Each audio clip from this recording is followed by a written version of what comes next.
yeah, so SULSA is the Scottish Universities Life Sciences Alliance. I am Dr. Ali Hughes. I am the Executive Director of SULSA. You can see my email address there and also some ways that you can connect with SULSA on the starting slide here. But as I said, our opportunities webinar is a chance for us to let you know about what we are doing, how we are here to support the community and activity and funding that we have coming up.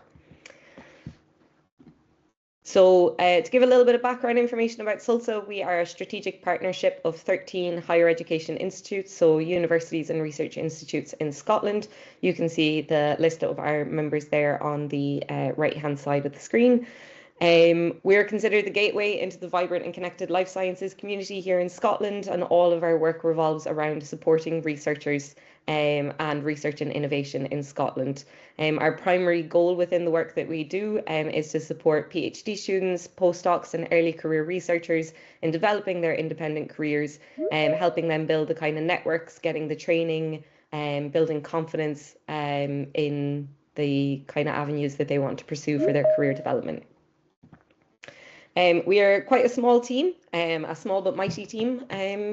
So we have Professor Mike Barrett and Dr. Alan Stewart, who are our chair and deputy chair on our executive committee.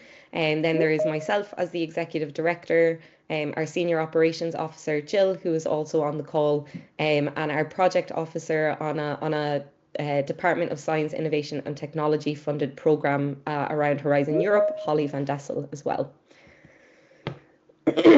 Excuse me, we tend to operate under three kind of key pillars. So all of the activity that we do and all of the work that we do is kind of funneled into these three headings. And that is international, innovation and inclusivity. And I will talk to you about each of these separately, but just so that you're aware that there is a bit of a strategy behind what we do. It's not just an anything and everything approach, that it does fit in quite nicely into these three pillars of international, innovation and inclusivity. Excuse me. We do this through a variety of different things, and we serve our community in a variety of different ways. So we have our own funding calls that we run, which I will give you details about further on in this presentation. So we deliver funding, very small pots of funding to support PhD students, postdocs and early career researchers, as well as some more senior researchers, technical staff, teaching staff, through some of our programs. We coordinate scientific meetings and we help kind of connect external parties and external stakeholders with the right scientists and the right researchers that they need to meet for their own scientific meetings.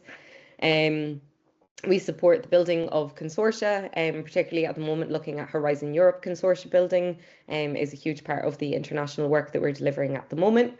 Networking events, everything that we do is to try and connect the dots and connect the people that are working in the research and innovation space, both in Scotland and outside of Scotland, and that is a cross-sectoral approach, so not just looking at academic to academic networking, but also across the public sector, industry, and as I say, internationally as well. We have a number of different partnerships that we have formed and quite a few different partners that we work very closely with in order to make sure that we are delivering what our community needs and that we are connected in with the right people so that we hear about opportunities that are available for researchers and just kind of build some of that, build the partnerships that we need to deliver on the strategic priorities usually set by kind of UK and Scottish government and other parties. And then we lobby on your behalf because we have such a wide membership across life sciences, and we represent such a broad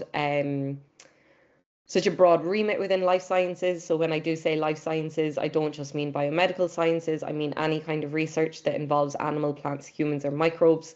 And so we act as a collective voice. So we sit on several different committees, including the Industry Leadership Group for Life Sciences, Connected Scotland, which is a University Scotland international group, and several others where we can act as a collective voice for the research community in Scotland in life sciences, and can also then take some of your concerns or some of the major challenges or bottlenecks that are affecting the community and bring those forward with the Scottish Government or with SFC or other funding bodies as well. So to give you a little bit of an insight in what we have done in the past and what we've delivered in the last year, I thought it might be useful to go through the infographic that Jill expertly put together for us.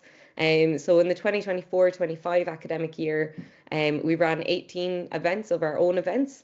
This kind of covered everything from a life sciences pitching boot camp with Converge, where you could learn how to turn your research ideas into a commercial prospect and learn how to pitch that to a non-expertise audience. We ran a mixer with Science Entrepreneur Club, which is a new partnership that we have started in the last 12 months and helping them establish their Scotland chapter. We've run CV clinics. We've supported the Future Skills Framework in Life Sciences. We've run commercialization webinars. And we've managed to leverage just under £35,000 towards running these events. So we also bring in additional support, sponsorship, and partner up with the relevant organisations in Scotland and abroad to run these events. So yeah, we've got 67% of these were ECR focused. That is a huge part of what we do. We have a very loose definition for ECR. So for that is PhD students, postdocs, and those quite early on in their independent career.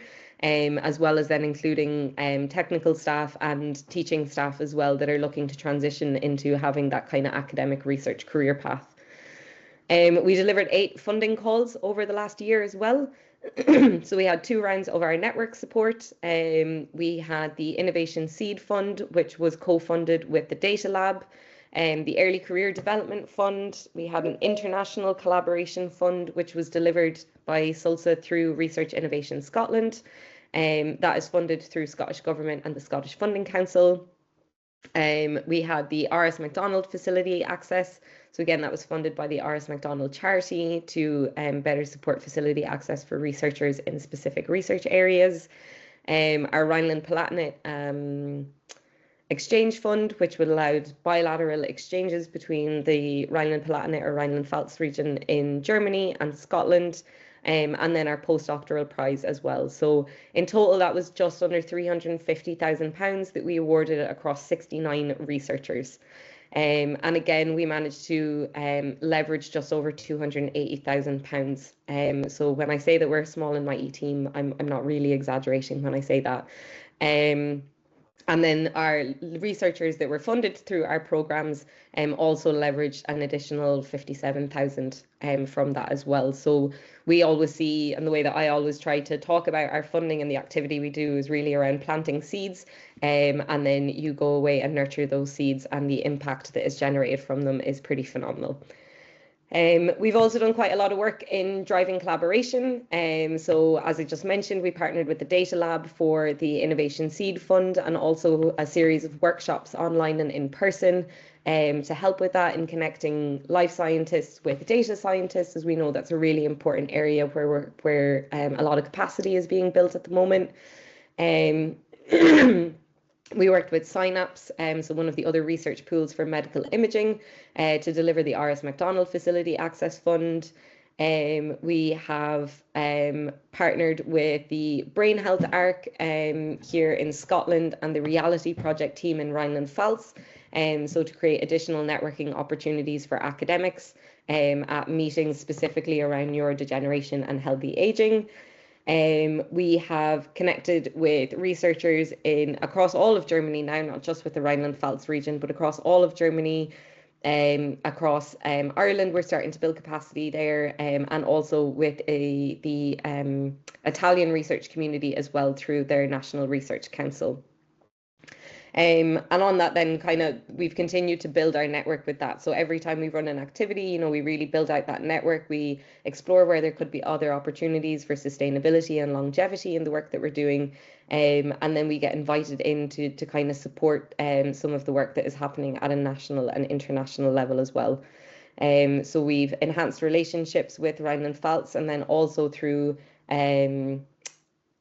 also with the German Research Foundation, where we had a delegation of academics from universities of applied sciences who came to Scotland, and we brought them on a whirlwind tour around Scotland, covering as much of the country as we could.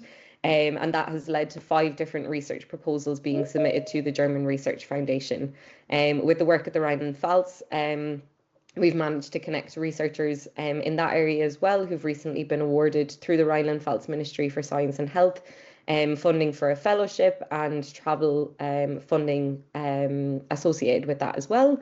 We also get out, so we travel around each of our member institutions as well. So we'll be getting out probably October, November. This year we'll be getting out to visit each of our members as well, running seminars similar to what we're doing here today, and a chance for us to connect with you in person as well. So it's not just us. We do quite a lot of work in the background, but it's really all about our community, and particularly those that have taken part in SULSA activity or have been funded through SULSA, and who then can bring that forward to help shape their their career development, their research prospects, their networking, etc. So this is just kind of a bit of a snapshot of some of the outcomes from those that have been awarded SULSA funding. So 86% have learned a new technique. Over 10% have managed to further leverage further funding for their research. We've had new collaborations started. So 42% have formed new collaborations within Scotland, 58% with the rest of the world, and 20% with the UK. 16% said that the award that they had and the impact they were able to generate from that contributed to them securing a new role or a promotion. We had over, I'm trying to read that right now, is it 7 million? Am I reading words right? That was further leveraged by researchers that had been awarded. So again, we plant that seed, but it's through your own work that you water that and create phenomenal impact from it. And I think it really just demonstrates the value of where the likes of SULSA can come in and can help just get things off the ground and just give you that first little nudge in getting on your way, and helping you build up some of the confidence and network you need to do that. And then the impact that is generated from that, as I say, is just exceptional. It bowls me over every time I look at these stats. So to focus on what we're doing now and what we have kind of coming up. So in our international space, we are very, very busy in the first quarter of this year in the international space, particularly looking at our Horizon Europe consortia building. So this was almost $250,000 that was funded through the Department of Science, Innovation and Technology, as well as further funding from Enterprise Ireland, support from Scottish Government, and the National Research Council in Italy, where we are carrying out a series of consortia building workshop in Pillar 2 for Horizon Europe. So the 2026 and 2027 work packages, looking particularly at Cluster 1, which is the health cluster, Cluster 4, which kind of includes digital and space and industry, but looking at that sort of enabling technology side that supports life sciences. And then also Cluster 6, which is much more environment, bioeconomy, biotechnology side of it. The core partners in that are ourselves in Scotland and the UK, Germany, Ireland and Italy, but we do welcome partners from other Horizon Europe eligible countries as well. We delivered the second round of the International Collaboration Fund, so that was done through our Research Innovation Scotland partners SICSA, so they are the Computer and Information Sciences research pool. So they delivered it on behalf of the community this time around, but that is another funding that has come from Scottish Government, and we are hoping to hear soon of an uplift from Scottish Funding Council to award even more projects than what we originally thought we would be able to fund from that. And there's also quite positive conversation around that being a fund that continues into the next academic year as well. We just, in September this year, we welcomed the Rhineland-Pfalz Ministry for Science and Health to Scotland, and we were also invited to a cross-party group meeting. So the cross-party groups is where politicians from different parties come together to discuss important topics. So these are regularly scheduled meetings that happen at Holyrood. There is one in life sciences, and then there is also one in Germany. So we actually had a joint cross-party group meeting between life sciences in Germany, and SULSA were invited to present at that on the work that we had been doing with Rhineland-Pfalz. and also the networks and the contacts that we have built up through the work with Rhineland-Pfalz, we've been able to channel into the Horizon Europe consortia building work as well. We've also just commissioned or just gotten the outputs of a commissioned piece of work with Global Campus, which is a company based in the Netherlands who have completed this exceptional matchmaking across all of our researchers, across all of our members, aligning their research interests to Horizon Europe 2026 and 2027 work packages. This is across all of the Horizon Europe Cluster 2 calls, not just life sciences ones. So if you are a researcher that is interested in Horizon Europe, do get in touch with your local research managers or with us, and we can connect you to see what your kind of top 5 hits were from that, and where you might be able to start building networks and getting involved in consortium around those calls. They also have 5-month access to their Global Campus online platform, which allows you then to kind of further explore potential partners and other interested parties for your research interests and your research needs. On the innovation space, it was a very busy end to the year for us, with Jill being the one-woman powerhouse in organising INDAC 25, which is our industry academia conference and careers fair. So that ran at the end of October last year in Glasgow, where we had over 300 participants from across all of our members, as well as engagement from a wide variety of industry and public sector as well. We secured places on the Resilience Leadership Coaching Programme for SULSA members. So we had, I think, 10 places in total that were reserved for SULSA members to take part in that leadership training. I've also taken part. It's leadership training that's done through My Future Plan with Tony Bradshaw. I've also taken part in that training, and I would highly recommend it. It's really, really interesting. You can learn a lot about yourself and who you are as a person, and your personality impacts your leadership skills or your leadership style. So it was really insightful doing that. The Science Entrepreneur Club, as I mentioned, we have a new partnership with them that started up last year. So we ran an event last year where we had a workshop on developing an entrepreneurial mindset, followed by a mixer with investors, entrepreneurs, and researchers from across Scotland and the UK. So it was nice to bring some people up from the Golden Triangle to the Saltire Star to engage with some of our researchers up here. And as I mentioned a couple of times, we partnered with the Data Lab as well for our Innovation Seed Fund and for a programme of events and activity around that as well. On the inclusivity front, this is a way of us making sure that all of Scotland is heard as a collective voice, and that we are supporting researchers from across all of Scotland and making sure that there are opportunities available for all of our community and that there's equal access to those opportunities as well. So we are just off the back of our MRC community visit, which took place last week at the University of St Andrews, and we got involved in that in strategic coordination. So how this used to happen in the past is that the MRC would come and visit universities where they had quite a lot, where they had administered a lot of funding to, or where they had very strong connections with. A couple of years ago, they began a programme of doing community visits, where they would come out and actually travel to different parts of the UK to try and engage with a wider range of researchers and a wider range of institutes. And so it was brilliant for us to be able to get involved in SULSA and make sure that there was access to these events across all of our 13 members.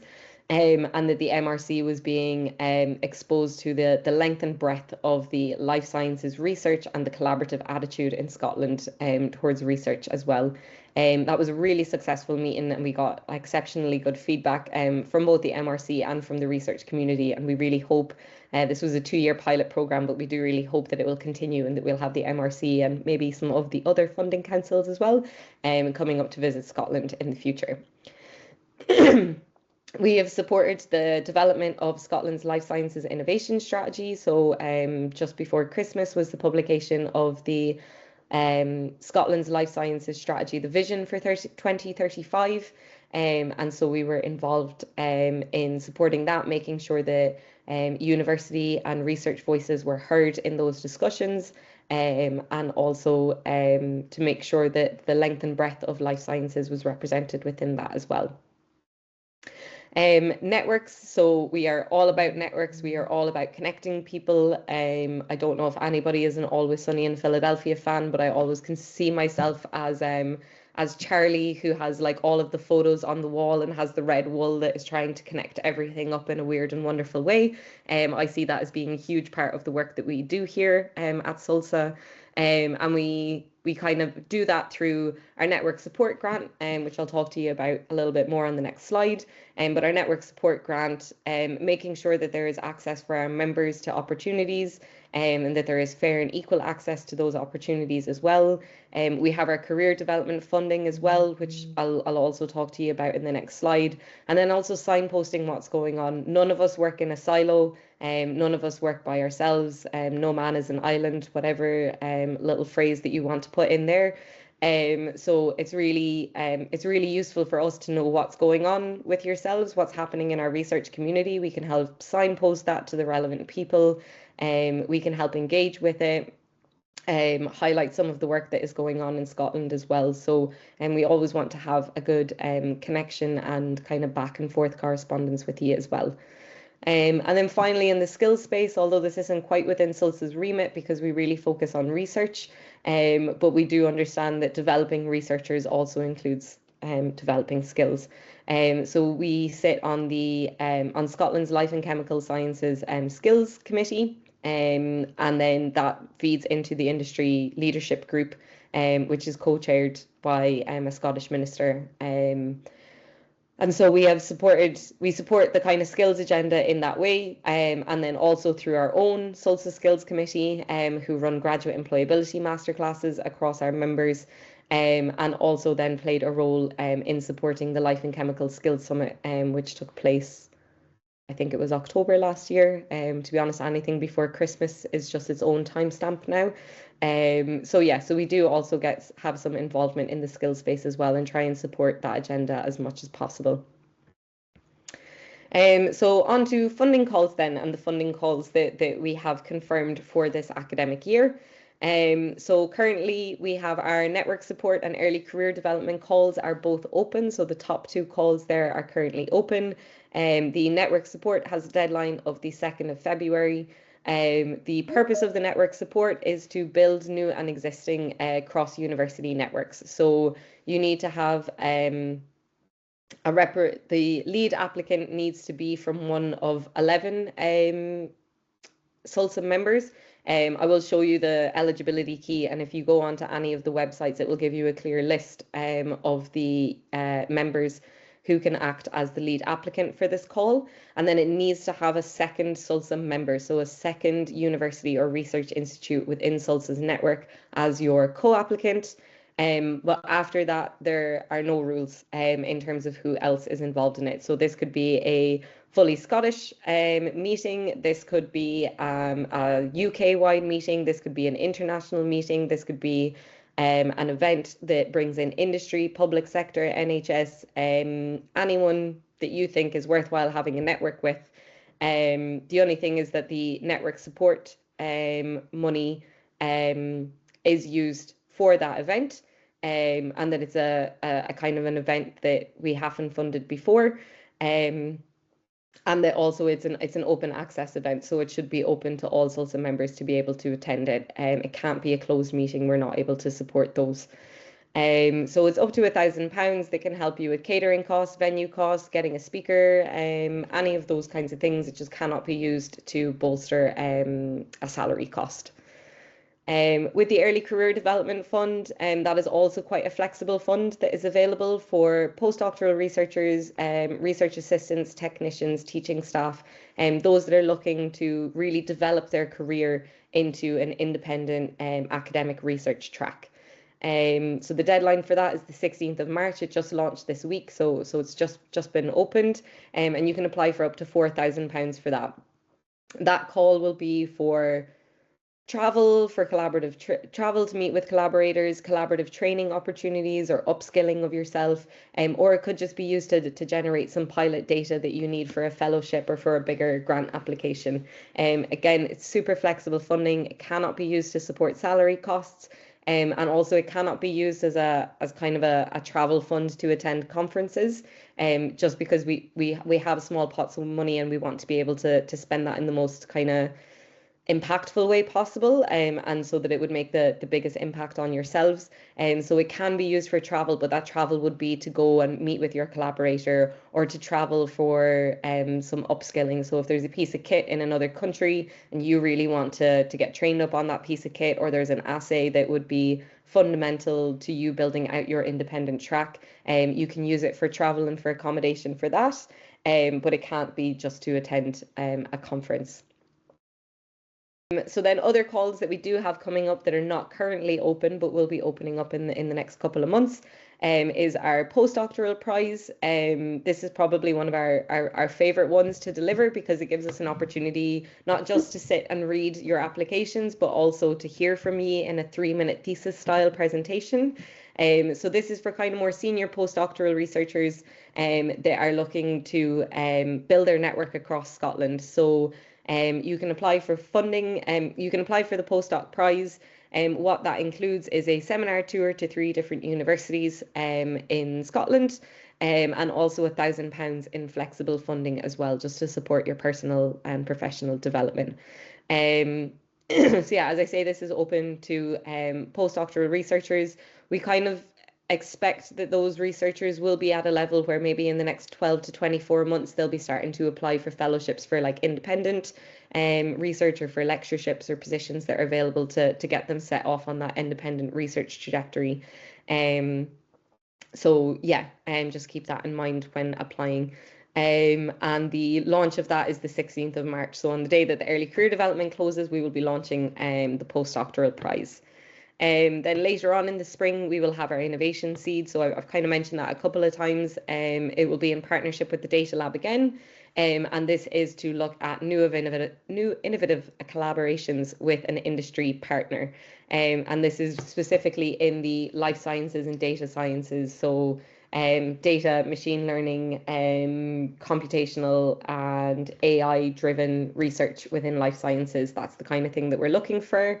And this is for early stage PI, so those who've already kind of established or in the stages of establishing their research group and their research track, but have that that kind of secured fellowship lectureship position. It's £15,000, so it is quite a bit more than some of the other funding calls that we have. It means that we're only able to fund maybe 2 or 3 within this, so it is quite selective.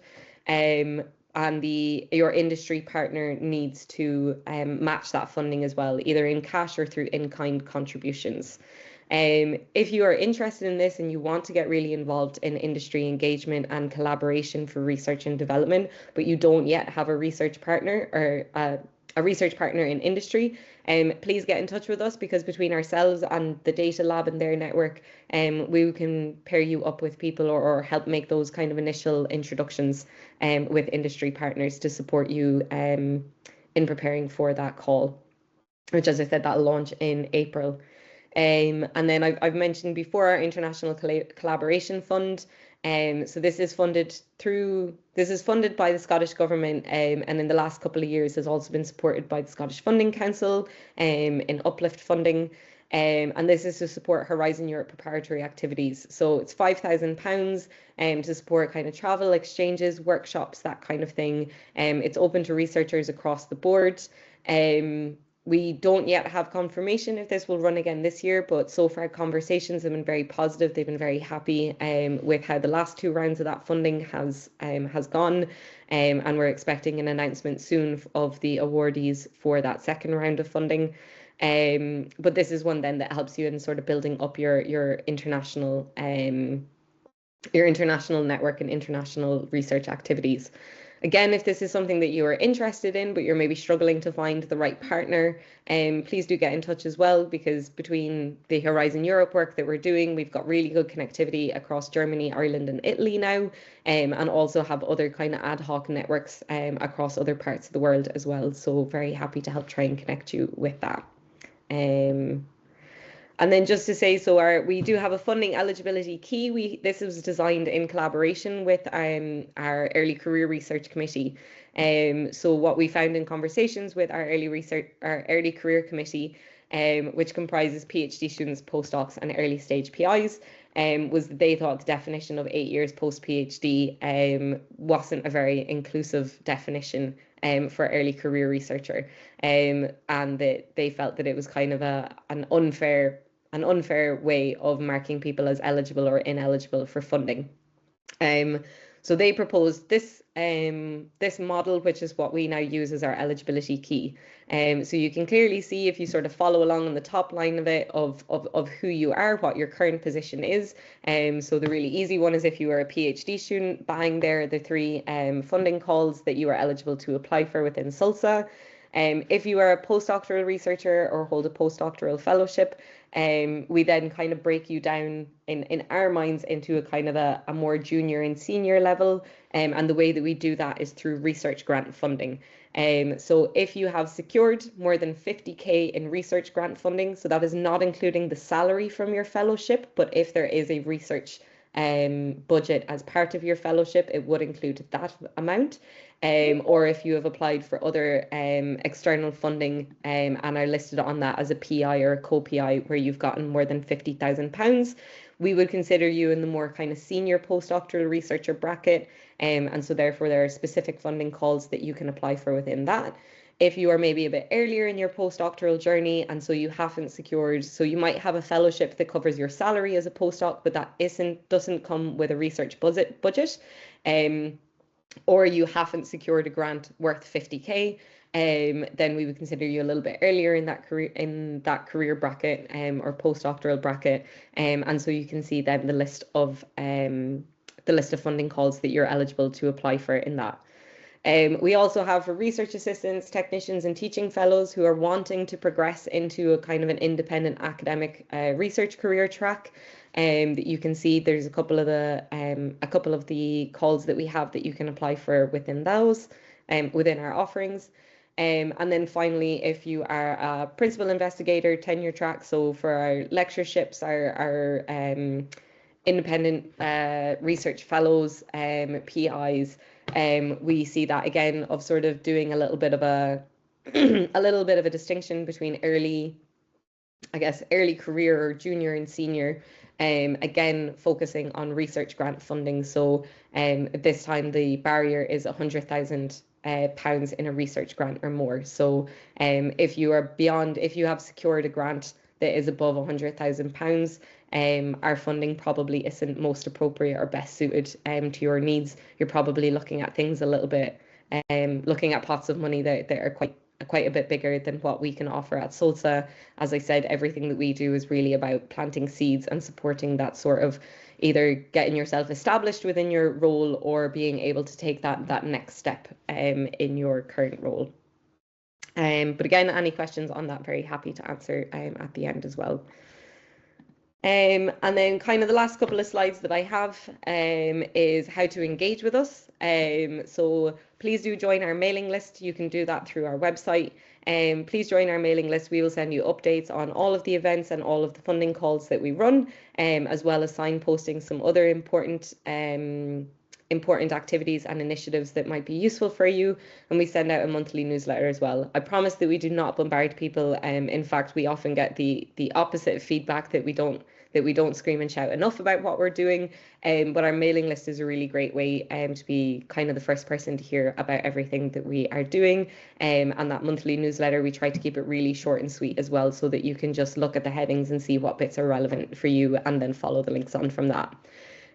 Please do come along to our events and apply for our funding. That is the bread and butter of what we do, and we want to engage with as many people from our community as possible in doing that. You can also connect with our committees. So we have a series of committees. I just mentioned about our early career committee, who helped us kind of reinvigorate our eligibility key for our funding calls. That is comprised of PhD students, postdocs, and early stage PIs from across our members. We do have a couple of gaps in that committee as well, where we maybe could do with a little bit more representation from a few of our members. So if this is something that you're interested in getting involved with, please do send us an email, and we can look at whether there is there space, or if we have adequate representation from your university already. We also have our executive committee, so that's made up of more senior academics from each of our members, and that essentially acts like our board of directors, and they help guide everything that we do. And then we have our skills committee.